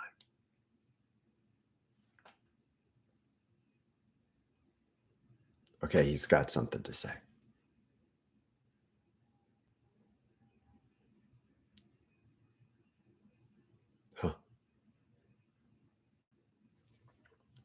So you taught me something last night that didn't really make sense to me, but there were murderers near me in my consciousness, and I was actively playing a role in trying to redeem them. I was playing a role in trying to protect them, so it didn't get worse, so they didn't take on more negative energy and hurt more people. And it was a real reason that it was confusing to be near me. That was a direct expression of my own karma from having actions in other lifetimes. I remember one in particular, but it's been more than once. In this lifetime, I've taken a much deeper responsibility for that. And in agreeing to play the role to protect others, it's been intense. It's really inhibited my ability to work in other ways. A lot of my energy has been committed in this way, and it's changing now. I completed a cycle working in that way, and I'm not being asked. He's telling me this now. I'm so tired. Holy fuck. There's a guy I heard. I've got to pause and see if I really was supposed to tell you this. It's just like out of nowhere. He does this though. He's removing the baggage that keeps me from being present with you and him and being a better teacher. And it's part of being transparent.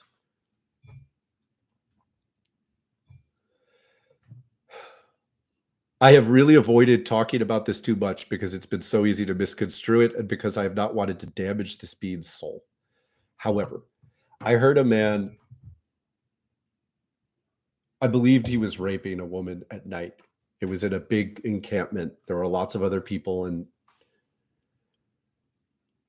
I got up and I prayed for what to do, and the noise stopped.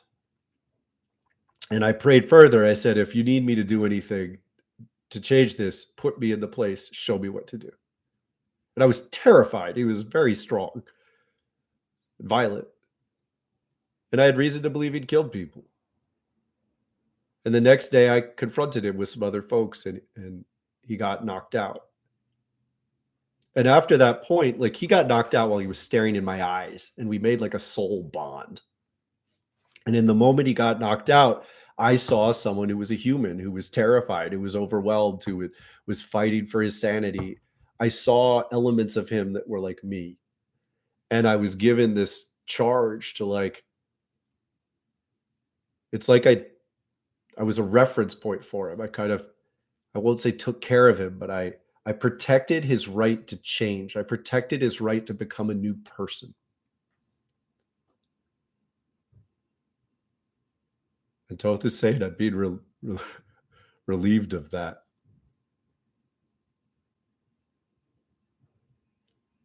That's intense. And it's like a completion of a part of my own karma. It's happening now. That's kind of intense.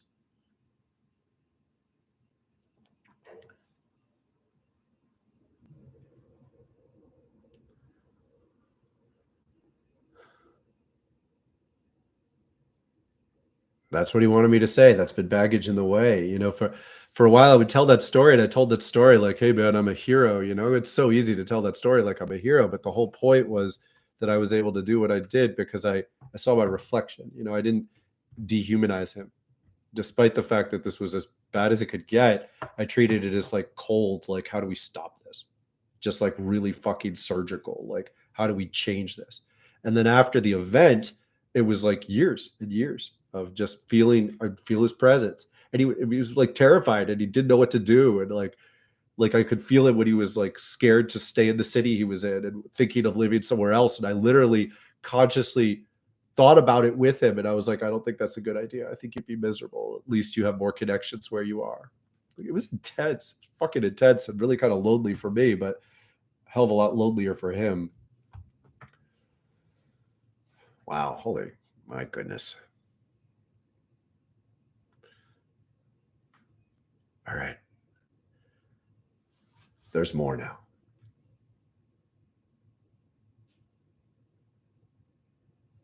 Okay. There's a scolding voice in his tone. It's not up to you who you are now. The first step you need to take is to embrace full responsibility for what you've already chosen. The freedom you desire is real. You have a natural urge to be free to create yourself in ways that you can see. But part of the commitment in order to make that possible is to fully embrace that part of yourself that has made choices in the past that are still here. This is what karma is: the embrace of the full range of the choices you've already made that are still in play. And as you become fully responsible for that, you are free to make new choices. I tried to pull out. He said, that's not all.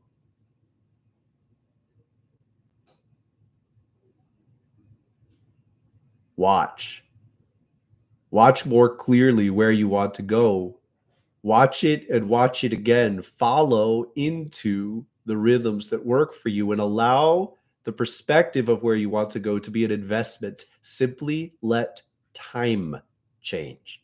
You are not being denied. You are not being told no. You are being impatient. Patience extends your power over time. And the gift of time will be increasingly vibrant in your consciousness. You will learn to trust and respect and embrace the gift of time because it keeps you safe from yourself. By giving you the opportunity to fail within contexts where other people fail, you will not fail amidst the flowers. You could not handle existence itself if you behaved the ways you have behaved amidst a world of the true beauty you wish to embrace. You would be a monster, destroying all around you in devastating turmoil. The gift of time is that you have been given the chance to live with relative peace amidst actions that are ultimately unacceptable. Be grateful for this. Learn to your edge and become someone who is a gift to this era. And by living in satisfaction with what you can give now, you will increasingly be present with as much of the true love as you can embody.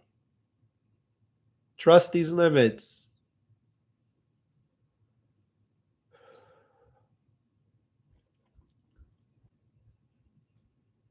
Trust these limits.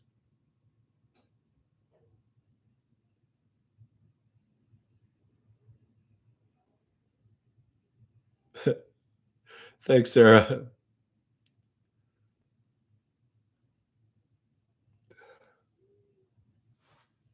been really hard.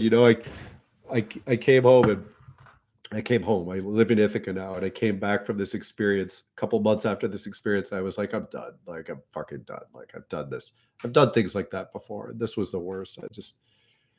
And I came back and like I was in a small town and I had all this energy of facing all these big extremes. And I kind of made a bit of a splash around here and I did a concert, and I was like a house concert at my wife had bought a house and turned it into a commune, bless her soul. We weren't married yet. And there was like 50 people there and some really good musicians. And I sang a song about this experience, and I was like showing off for the fucking academic yippies. And it was such a ass thing to do. It's like it was like a betrayal of my own truth that I was like bragging. So I've stayed silent almost entirely since. And then I got on the radio and it pulled it out of me again. Like it just dug out my ego. And it was like a beautiful woman interviewing me on the radio. And I shared it in an even more obnoxious way. And she like laughed. And I was like, it hurt. And I felt the guy's consciousness show up with other people. And they're like, dude, stop. You got to stop. It hurts. When you do that, it hurts me. And it's such a deep thing to be like, we don't get to live in a world where it's okay to hurt people. It doesn't matter what they've done. We're not allowed to make it worse. So often people are in tussles about like who's at fault, right? But a fault is not owned. A fault is a gap between two people. And if we're concentrating, you did that wrong, no, you did this wrong, nobody's holding themselves. It's not your job to determine what someone else's karma is. It's rarely effective to shove something in another person's face. And when it's time, and you do it. But overall, focus on you. And once you get to the point, as I have in some cases, where I'm asked to take responsibility in part for another person, it's coming from this space of like, it has to say reverent and humble. And I slipped. I like allowed people who don't understand the situation to see me as like, wow, man, he faced that big, scary guy. And it's like, that's not really how it worked. I found love. I found a love that's humble. And when I stray from that humility, it sucks. It sucks.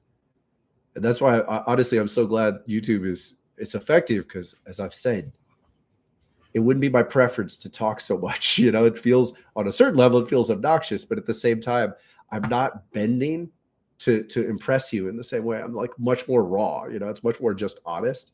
And I think there's a great value in this. So I'm glad to know you in these ways, guys. And maybe someday it'll be more personal. When I was also first with my wife, we went to a festival, and I was invited to do readings there. And, the people in this community have known me. I've been in and out for years. I did yoga. They're like, okay, so I'm in this dome, and I'm just like, it announced to the festival, come do these readings. And like, people just kept coming, and I'm doing readings, much like we do readings. But it's really intense when it's in person. And the thing is, there's a lot more I could do when someone's right in front of me. I mean, first of all, it's just, it's very beautiful. And it's an ancient yogic tradition to do this. And there's a reason. It's very powerful, and people can change quickly and deeply. And so I was doing all these readings, and I don't think I was quite ready to handle it. I didn't make any major mistakes that I understand, but there's a reason. I was kind of taught to like chill it, and I can feel it coming back. I feel like I'm mature enough to do it some more, or at least to do it some more, and see what key lessons I have to learn from it. But it's very, very intense energy to work with. And I think there's an incredible gift in doing it the way we share it. Thank you for your trust in that. And I'm sorry not to offer them today for those of you who are expecting it, but I really have to follow intuition. And honestly, I was so destabilized this morning.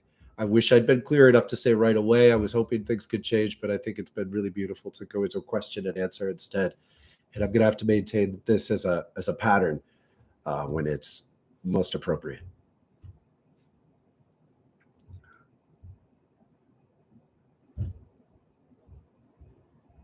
Thanks, Kinsey. Yeah, I think so too. Well, let's see.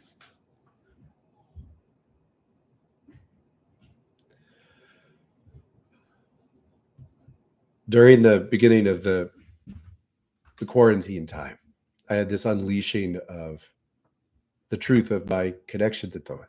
And I shared how to talk to Thoth. I didn't give a shit. It still makes me laugh, a little cringe, but I just look like a wreck. I'm 20 pounds heavier than I am now. I'm just like scraggly, and I just didn't care. I'm like, whatever, I'll tell the truth. Nothing fucking matters. The world's falling apart.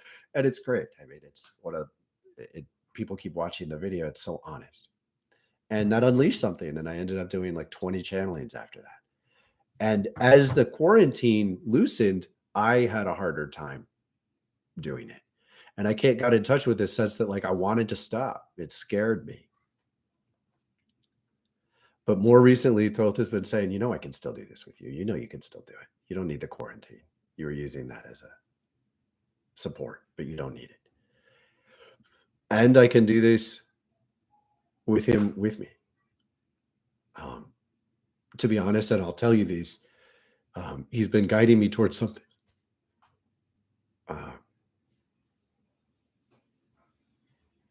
He's been guiding me towards doing this in person.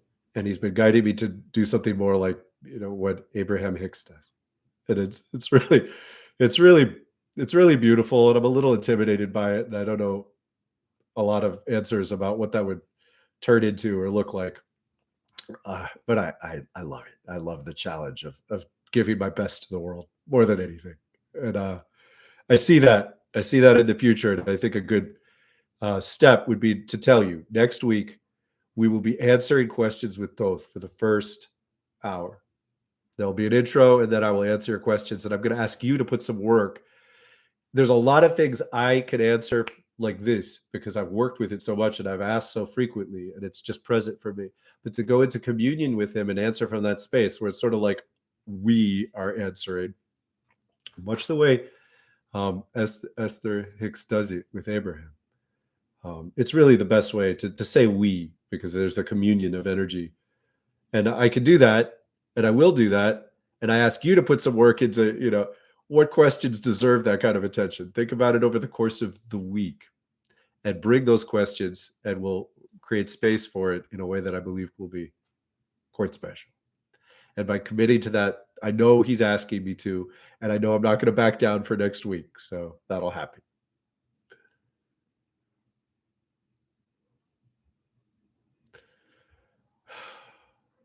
That's it. That's it.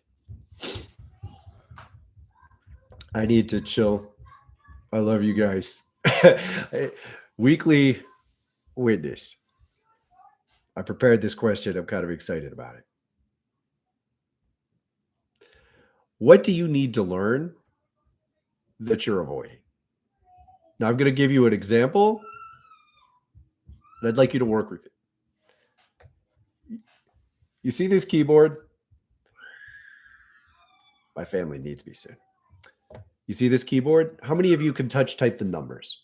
I realized a couple years ago that I could not touch type the numbers. I had to look down every time I typed the numbers. I could type all the letters, but I couldn't do it with the numbers.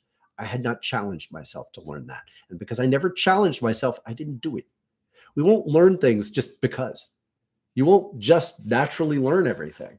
And as we get older, I think it becomes more and more common that we lose the natural curiosity to dive in and learn things on purpose and to just open our hearts to learning new things. What is one basic thing in your life, not vague, basic, like something you could work at? I could work to learn to memorize touch typing those. Now I've just added, I'm learning certain scales on the guitar I've never learned. I've always avoided it, so I've never learned it. I'm challenging myself to do that. What is one thing you need to challenge yourself to learn that practice and discipline will help you learn? And once you got it, it'll be a part of your life. Admit, share, be witnessed that this is something you want to learn, and let us be with you as you see it through. Much love.